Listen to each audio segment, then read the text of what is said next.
오늘은 목자로 오신 예수님이라는 제목으로 하나님의 말씀을 함께 나누도록 하겠습니다. 어느 날 많은 현대인들 정말 바쁘게 살아갑니다. 아침 일찍부터 울리는 알람 소리에 맞추어 일어나서 정신없이 하루를 시작합니다. 그리고 정신없이 하루를 끝냅니다.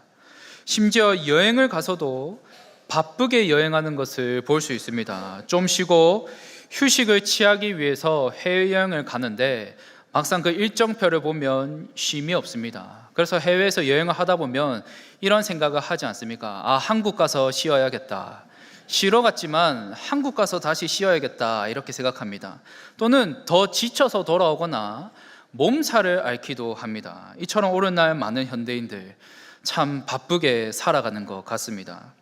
그러나 그렇게 바쁘게 살아가지만 정작 그 마음은 공허해야 합니다. 정서적으로 불안해하며 마음의 평안까지도 흔들립니다. 뿐만 아니라 우리가 살아가는 이 현실은 또 어떻습니까? 우리를 불안하게 만드는 것들이 참으로 많습니다. 특별히 뉴스를 보면 좋은 소식이 들리기보다는 안 좋은 소식이 더 많이 들릴 때가 있습니다. 경제가 어렵다는 소식, 취업이 어렵다는 소식, 불안한 국제 정세와 전쟁 등 뉴스에 나오는 그러한 소식들은 우리를 평안하게 하는 것이 아니라 우리를 더욱 걱정하게 만드는 그러한 소식들이 많이 들립니다. 이처럼 우리의 현실 속에는 사람을 불안하게 만드는 것들이 있습니다. 그래서 마음에 평안함이 없습니다. 현대인들의 그 마음 속에 평안함이 없이 늘 강박에 시달리면서 살아가는 그러한 모습들을 볼 수 있습니다. 그렇다면 오늘 이 자리에 나오신 여러분들에게 이러한 질문을 드리고 싶습니다. 여러분들의 마음은 평안하십니까? 아니면 불안하십니까? 오늘 본문은 예수님께서 탄생하시면서 일어난 일을 조명하는 본문입니다. 그리고 이 본문에 나타나는 장면은 사복음서 중에서도 마태복음에 나타나는 장면이라 할 수 있습니다. 예수님께서는 유대 베들레헴에서 태어나십니다. 베들레헴은 작은 마을입니다. 그러나 작은 마을이라도 이 베들레헴은 역사적 의미가 깊은 마을이라 할 수 있습니다. 베들레헴은 이스라엘 역사상 가장 위대한 왕이라고 불리는 다윗이 자라난 동네이며 다윗이 사무엘로부터 기름 부음 받은 동네가 바로 이 베들레헴입니다. 그래서 베들레헴은 다윗의 동네다라고 이렇게 불리기도 합니다. 작은 마을이지만 역사적 의미가 깊은 동네인 베들레헴에서 다윗의 자손인 예수님께서 태어나십니다.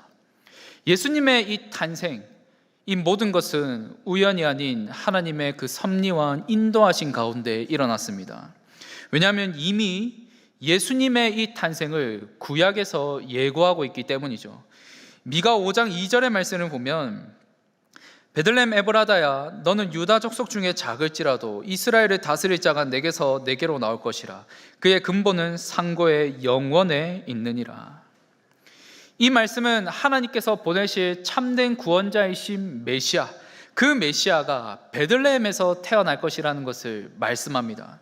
그렇게 예수님께서 베들레헴에서 태어나셨다는 것은 구약에서 약속하신 구원자 메시아, 그 약속이 성취되는 장면이며 동시에 예수님께서 참된 구원자로 오셨다는 것을 말합니다. 그리고 예수님께서 탄생하시자 이를 축하하고 경배하기 위해서 저 멀리 이방 땅에서 베들레헴까지 찾아오는 자들이 있습니다. 오늘 본문 1절의 말씀을 보겠습니다. 헤롯 왕 때에 예수께서 유대 베들레헴에서 나심에 동방으로부터 박사들이 예루살렘에 이르러 말하되. 동방 박사들이 예수님께 경배하기 위해서 찾아옵니다. 이들은 이방 땅에서 온 자들로서 별을 연구하는 점성가이들 것으로 봅니다. 그래서 예수님께서 탄생하실 때 나타난 그 별을 보고 이들은 찾아옵니다. 뿐만 아니라 이들은 예수님을 향해 유대인의 왕이라고 말합니다. 이것을 통해서 이들이 구약에 대해서 이미 접하고 어느 정도 구약에 대해서 알고 있었던 자들로 볼 수 있습니다. 그런 이방 땅에서 예수님께 경배하기 위해서 유대 땅으로 찾아옵니다. 그것도 작은 마을인 베들레헴으로 찾아옵니다.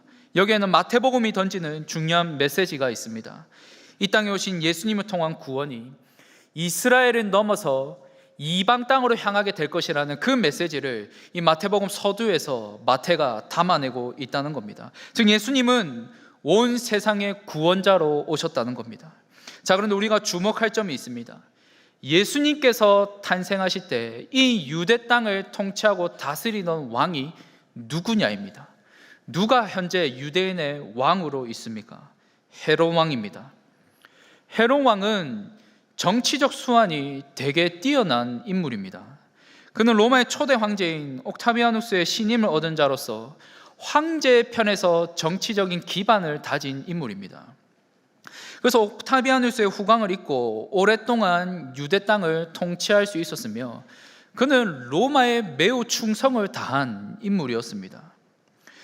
그런 땅이, 그런 유대 땅을 통치하는 자가 바로 이 헤롯 왕인데, 특별히 그런 헤롯 왕에게 한 가지 아쉬운 점이 있습니다. 그것은 바로 그의 출생입니다. 그는 다윗의 후손이 아닙니다. 헤롯 왕은 다윗 가문에서도 태어나지 않았습니다. 그는 이둠의 족속의 사람입니다. 이둠의 족속은 아브라함이 하갈에게서 얻은 이스마엘, 그 이스마엘의 후예가 바로 이 이둠의 족속입니다. 이스마엘의 후손이기에, 이삭의 후손도 아닙니다. 이스마엘의 후손이기에 그는 유대인들로부터 신임과 지지를 얻지 못했습니다. 로마로부터는 인정을 받았겠지만 유대인들로부터 그 어떤 지지도 받지 못했습니다. 실질적으로 자신이 통치하는 유대 땅임에도 불구하고 사람들은 그를 인정하지 않았습니다. 그래서 평생 유대인들에게 인정받기 위해서 그는 노력해왔는데, 그가 한 대표적인 노력이 바로 예루살렘 성전을 확장하는 공사입니다. 그 성전을 아주 화려하게 확장해서 공사합니다. 그러나 정통성을 중요하게 여기는 유대인들, 헤롯이 그 어떤 노력을 할지라도 그를 인정하지 않았습니다.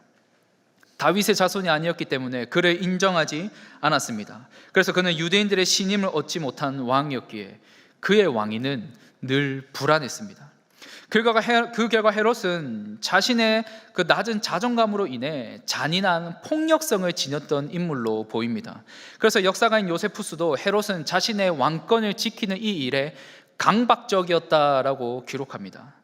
그래서 그는 자신의 권력을 지키기 위해서 자신을 반대하는 자들을 수청할 뿐만 아니라 심지어는 자신의 자녀가 자신의 권력을 지키는 일에 방해가 된다면 그 자녀도 숙청하는 그러한 잔인한 왕이 바로 이런 헤롯 왕이었습니다. 그런 그의 심기를 건드리는 말을 이 동방 박사들이 하게 됩니다. 그 말은 바로 우리는 유대인의 왕의 탄생을 경배하러 왔다라는 이 말입니다. 이 말을 들은 헤롯 어땠을까요? 눈이 뒤집히는 겁니다. 그 뒤집히는 것이 3절에서 나타납니다. 3절 말씀을 보시면 헤롯 왕과 온 예루살렘이 듣고 소동한지라. 헤롯이 소동한 이유는 자신의 왕권을 잃을 것에 대한 그 두려움 때문이었고, 예루살렘이 소동한 이유는 이 잔인한 헤롯 왕이 또 어떤 잔인한 일들을 행할지, 또 어떤 폭정을 일삼을지 두려워서 예루살렘은 소동하였습니다. 그렇다면 성도 여러분, 예수님께서 태어날 이 당시 그 시대적 상황이 어둡습니까? 밝습니까? 밝지 않습니다. 어둡습니다. 유대 땅은 로마의 식민 지배 아래에 있었습니다. 그리고 헤롯이라는 이 잔인한 왕이 폭정을 일삼고 있었습니다. 이뿐일까요? 영적으로 올바르게 지도해야 될 종교 지도자들도 정치적으로 결탁한 기회주의자들이었습니다. 즉 타락하였습니다. 이 당시 시대적 상황, 외부적으로 내부적으로 영적으로도 어두운 그런 시대였습니다. 뿐만 아니라 이들을 올바르게 인도할 자도 없었습니다. 헤롯 왕이 통치하고 있었기 때문에 이들을 올바르게 인도할 자도 없었습니다. 그렇게 이들의 삶 가운데는 평안이 없습니다. 이들의 삶 속에는 안식이 없습니다. 사랑하는 성도 여러분, 오늘을 살아가는 우리를 두렵게 하는 것은 참으로 많습니다. 우리를 불안하게 하는 것들은 너무나도 많습니다. 특별히 오늘날 사람들 많은 것을 누리고 있습니다. 많은 것을 누리고 있음에도 불구하고 불안해하며 살아갑니다. 그 삶에 평안함이 없이 살아갑니다. 그 삶에 쉼이 없이 달려갑니다. 삶이 너무 강박적으로 흘러가서 숨 쉴 틈이 없을 때가 있으며 늘 삶이 무언가에 쫓기듯 살아가는 그러한 느낌을 받으며 살 때가 있습니다. 그리고 또 마음은 또 어떻습니까? 평안함이 없이 살아갈 때가 많습니다. 특별히 사람이 마음의 병을 앓게 되면 이 세상에 아무리 아름다운 것을 보여줄지라도 그것이 지옥처럼 보입니다. 왜냐하면 자기 마음이 너무나도 지옥 같기 때문이죠. 그러니 이 세상의 것들에서 아름다운 것들을 발견할 수 없습니다. 마음의 병을 앓는 그런 사람들에게 나타나는 모습이죠. 그래서 많은 사람들은 자신을 이끌어 줄 수 있는 그 무언가를 찾으려고 합니다. 자신의 삶을 평안으로 인도해 줄 그 무언가를 찾아서 의지하려고 합니다. 한 기사를 보니 최근에 들어서 무속인이 많이 증가했다고 합니다. 현대인들이 이 무속인을 많이 참는다고 합니다. 과학이 발전했습니다. 의학이 발전했습니다. 경제가 발전했습니다. 그런데 많은 현대인들이 무속인을 찾아간다고 합니다. 또한 점치는 것, 운세를 보는 것, 이런 무속과 관련된 것을 주변에서 쉽게 접할 수가 있습니다. 당장 유튜브만 켜도 많은 무속인들이 활동하는 것을 볼 수 있습니다. TV에서도 연예인이 무속인의 옷을 입고 등장해서 상당하는 것도 우리는 볼 수 있습니다. 그리고 또 다른 한 기사를 보니 젊은 세대에서 무속에 대한 관심이 늘어났으며 이 무속인의 수가 2000년대 초반에 비해서 올해 이번 이 현대를 살아가는 이 시대에는 4배나 증가했다고 합니다. 왜 이런 일들이 일어났을까요? 왜 지금 이런 일들이 일어나고 있을까요? 불안 때문입니다. 불확실한 삶에 대한 두려움과 걱정이 있기에 불확실한 것들에 자신의 미래를 점쳐서 그것에 맡기고자 하는 그 마음이 사람의 마음 가운데 자리 잡고 있기 때문입니다. 그러나 이 모든 것들은 사람들의 불안을 먹고 자라나는 것들이며 이처럼 사람들은 불안 속에서 자신을 이끌어줄 수 있는 그 무언가를 찾아서 의지하고 싶은 그러한 마음이 있습니다.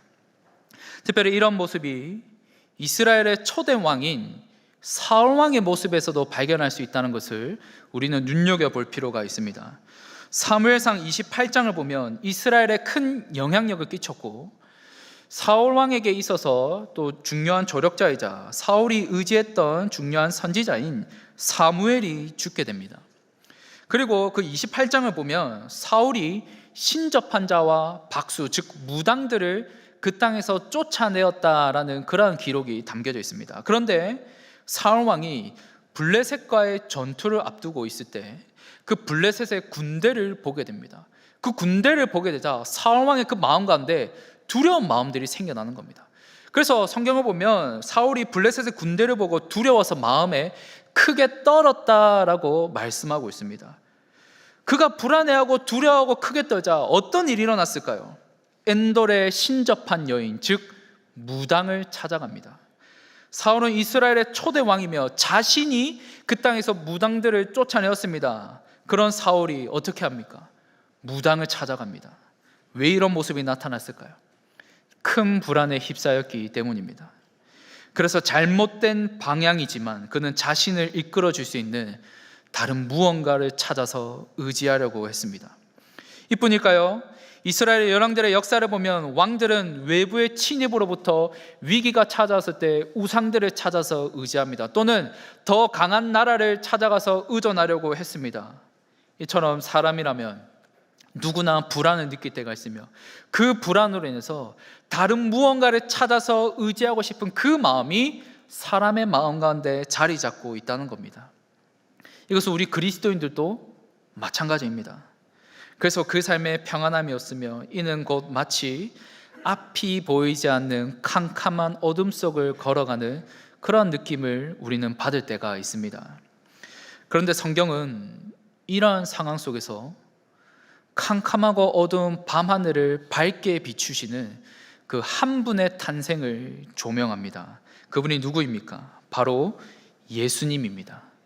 예수님의 탄생을 조명합니다. 이 같은 예수님의 탄생에 대해서 마태복음은 다음과 같이 말합니다. 6절의 말씀인데요, 우리 6절 말씀은 한 목소리로 함께 읽으면 좋겠습니다. 6절 말씀입니다. 시작. 또 유대 땅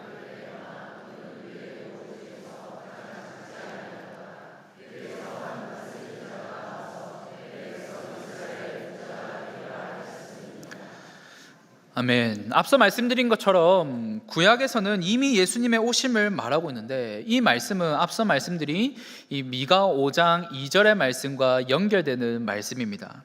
그런데 작은 마을인 베들레헴을 향해서 작지 않다라고 말합니다. 헬라 원문을 보면 베들레헴아 너희는 결코 작지 않다라고 말합니다. 실제로 작은 마을이지만 결코 작지 않다는 것은 베들레헴에서 다윗의 자손이시자 구원자이신 예수님께서 탄생하시기 때문에 결코 작지 않다라고 말하는 겁니다. 그리고 예수님에 대해서 다스리는 자로 오셨다고 말합니다. 여기서 이 다스린다는 것은 지도자로서 인도하시는 분을 의미합니다. 그렇게 예수님께서는 지도자로서 인도하시는 분으로 이 땅 가운데 오셨다라고 6절은 말씀하고 있습니다. 자, 그런데 우리가 주목할 점이 있습니다. 예수님께서는 우리를 이끄시기 위해서 오셨는데, 그렇다면 구체적으로 어떤 자로서 우리를 인도하시는가? 우리는 이 부분에 대해서 오늘 주목하고자 합니다. 6절 하반절을 통해서 알 수 있습니다. 바로 내 백성 이스라엘의 목자로서 인도하신다라는 것을 알 수 있습니다. 즉 목자로 오셔서 인도하신다는 겁니다. 목자는 양들을 돌보는 자입니다. 그래서 고대 시대 때부터 목자는 왕을 비유하는 명칭이었습니다. 왕은 자기 백성을 지키고 돌보아야 하기에 왕을 양들을 돌보는 목자에 비유해서 말했습니다. 그래서 다윗이 이스라엘의 왕이 될 때 하나님께서는 다윗을 향해서 이런 말씀을 하십니다. 너는 이스라엘의 목자다. 다윗이 왕이 세워질 때 너는 이스라엘의 목자다라고 하나님께서 말씀하십니다. 왜냐하면 왕으로서 이스라엘 백성들을 잘 돌봐야 될 뿐만 아니라 하나님께로 인도해야 될 그 의무가 있기 때문에 너는 지도자로서 이스라엘의 목자다라고 하나님께서 말씀하십니다. 뿐만 아니라 성경을 보면 하나님과 자신의 백성들의 그 관계성을 설명할 때도 목자와 양의 비유해서 설명합니다. 그런데 마태는 예수님께서 목자로 오셨다라고 말씀하는데, 이 말씀을 좀 더 분명하게 이해하기 위해서는 우리는 에스겔 34장의 내용을 잠시 살펴볼 필요가 있습니다. 에스겔 34장을 보면 이스라엘 백성들이 선한 목자가 없어서 고통당하고 있는 그런 양들의 모습에 묘사되어져서 설명합니다. 실제 에스겔 선지자가 활동할 당시 남유다는 바벨론에 의해서 멸망당해 가고 있었으며 남유다의 백성들은 바벨론의 포로로 잡혀가는 그러한 상황 속에 처해 있었습니다. 목자인 남유다의 왕은 더 이상 자신의 백성들을 돌보지도 않았고 자신의 백성들을 돌볼 힘도 없었습니다. 그래서 고통당하는 자들은 남유다의 백성들입니다. 그런데 이런 상황 속에서 고통당하고 있는 그 백성들을 향해서 하나님께서는 에스겔 선지자를 보내셔서 그 에스겔 선지자를 통해서 고통당하는 그들을 향해서 이렇게 말씀하십니다. 에스겔 34장 15절과 16절의 말씀을 보면 좋은 꼴을 먹이고 그 우리를 이스라엘 높은 산에 두리니 그것들이 그곳에 있는 좋은 우리에 누워 있으며 이스라엘 산에서 살찐 꼴을 먹으리라. 내가 친히 내 양의 목자가 되어 그것들을 누워 있게 할지라. 주 여호와의 말씀이니라. 무엇이라고 말씀하고 있습니까? 하나님께서 친히 길 잃고 방황하는 그 자신의 양들을 찾으시고 그들에게 찾아가셔서 하나님께서 친히 그들을 위해서 목자가 되어 주시겠다라고 하나님께서 약속하십니다. 그리고 하나님께서는 선한 목자로서 자신의 양들이 안전하게 풀을 뜯으며 안정감과 평안함을 누리며 살아갈 수 있도록 그들을 안식의 자리로 인도하시겠다라고 하나님께서 약속하십니다. 어떠한 자로 인도하시겠다라고 말씀하십니까? 목자로서 인도하시겠다는 겁니다. 하나님께서 목자로 인도하시겠다는 이 약속의 말씀이 마태복음에서 예수님께서 오심으로 이루어지는데, 마태는 이 예수님의 오심에 대해서, 탄생에 대해서 목자가 오셨다라고 말씀하고 있습니다. 즉 마태는 예수님의 탄생을 통해서 그 어두웠던 시대에 방황하고 있는 그 자들을 향해서 예수님께서는 자신의 백성들을 인도하시는 선한 목자로 오셨다는 것을 말하고 있는 겁니다. 그래서 마태복음을 보면 마태가 예수님을 이 목자에 비유해서 설명하는 것을 볼 수 있습니다. 목자와 연결해서 예수님이 어떤 분이신지를 말하는데 한 가지만 한번 살펴보겠습니다. 마태복음 9장 36절의 말씀을 보면 무리를 보시고 불쌍히 여기시니 이는 그들이 목자 없는 양과 같이 고생하여 기진함이라. 목자 없는 양과 같이 방황하는 자들을 볼 때마다 예수님께서는 이들을 불쌍히 여기십니다. 그들을 볼 때마다 예수님의 그 마음 가운데 이들을 불쌍히 여기시는 그 마음이 일어났다는 겁니다. 특별히 여기서 말하는 이 불쌍히 여기신다는 것은 창자가 끊어지듯이 아파하고 고통스러워하는 것을 의미합니다. 즉 예수님께서는 목자 없이 방황하는 자들, 고통스러워하는 자들을 보면 참으로 아파하고 그들을 위해서 참으로 고통스러워할 줄 아는 그러한 분으로 오셨다는 겁니다. 즉 저와 여러분들의 고통에 참으로 통감하시는 분이 바로 예수님이십니다. 그래서 예수님은 우리의 선한 목자가 되십니다. 예수님은 우리의 선한 목자로 이 땅 가운데 오셨습니다. 그리고 선한 목자 되신 예수님, 자신의 양들을 돌보시기 위해서 친히 나아가신 그 자리가 있습니다. 그 자리가 어디일까요? 이 질문에 대한 답을 요한복음을 통해서 답하고자 합니다. 요한복음 10장 11절의 말씀을 보면 나는 선한 목자라 선한 목자는 양들을 위하여 목숨을 버리거니와. 선한 목자는 양들을 위해서 자신의 목숨을 버린다라고 말씀합니다. 그렇다면 무엇을 통해서 양들을 위해서 자신의 목숨을 버리셨습니까? 바로 십자가입니다. 그렇게 예수님께서 나아가신 자리는 바로 십자가의 자리이며, 그리고 예수님께서는 십자가를 통해 자신의 백성들을 구원하셨습니다. 그리고 그 구원을 통해 영원한 안식의 자리로 인도하시는 그런 선한 목자가 되어주셨습니다. 사랑하는 성도 여러분, 우리가 이 땅에서 현실의 삶을 살아가다 보면 앞서 말씀드린 것처럼 우리를 두렵게 하고 불안하게 만드는 것들은 참으로 많습니다. 많은 사람들은 자신의 평안으로 인도해줄 그 무언가를 찾아서 의지합니다. 이러한 것들은 너무나 다양하기에 어느 한 가지로 단정 지을 수는 없습니다. 사람마다 다릅니다. 의지하는 것들, 자신의 평안으로 인도해줄 것들을 생각하는 것이 다 다르기에 어느 한 가지로 단정 지을 수는 없습니다. 그러나 분명한 것은 사람의 마음 가운데는 나를 이끌어줄 그 무언가를 의지하고자 하는 그 마음이 있다는 겁니다. 그러나 종교개혁자 존 칼빈은 이런 말을 했습니다. 이 세상의 것들을 의지할 때 이 세상의 것들은 일시적이며 심지어 아주 공허하기까지 하다라고 말했습니다. 즉 이 세상의 것들을 의지한들 그것을 통해서 우리는 참된 평안을 누릴 수 없다는 겁니다. 세상의 것들을 의지할 때 잠시 잠깐은 마음의 평안을 누릴 수는 있습니다. 잠시 잠깐은 안식을 누릴 수 있겠습니다. 그러나 이내고 시간이 지나면 사라져버립니다. 이것을 통해 우리는 한 가지 분명한 것을 알 수 있습니다. 이 세상의 것들을 의지한들, 이 세상의 것들을 의지한들 그것은 시간이 지나면 사라진다는 겁니다. 이것을 통해서 우리는 참된 평안을 누릴 수 없습니다.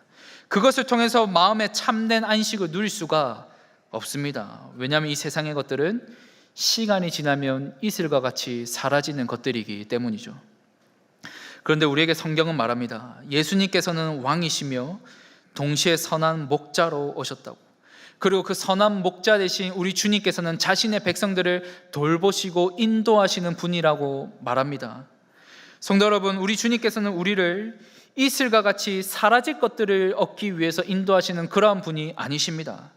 우리 주님께서는 영원한 것을 얻도록 우리를 인도하시는데 그 영원한 것은 바로 구원입니다. 영원한 것을 얻도록 인도하시는 주님, 우리를 구원으로 인도하신다는 겁니다. 그리고 우리 주님께서는 하나님의 백성으로서, 하나님의 자녀로서 구원을 누리는 모든 자들에게 평안과 안식을 주십니다. 이 안식은 이 세상에서 누리는 것이 아니라 하늘에서 주어지는 평안과 안식입니다. 그렇게 예수님을 믿는 저와 여러분들은 그 평안과 안식을 주시는 우리의 선한 목자 대신 그 주님의 인도하심대로 살아가는 저와 여러분들이라는 겁니다.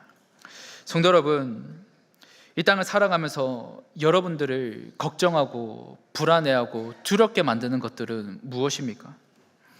이 땅을 살아가면서 여러분들을 두렵게 만드는 것들은 무엇입니까? 그러나 우리는 오늘 말씀을 통해 한 가지 분명한 점을 확신할 수 있습니다. 양들을 위해서 자신의 목숨까지도 버리시는 분이 우리의 인생 가운데 함께하고 계시고 우리의 인생을 돌보시고 우리의 인생 가운데 함께하고 계시는데 무엇이 우리를 두렵게 할 수 있겠습니까? 즉 우리는 두려워하며 불안해할 필요도 없다는 겁니다.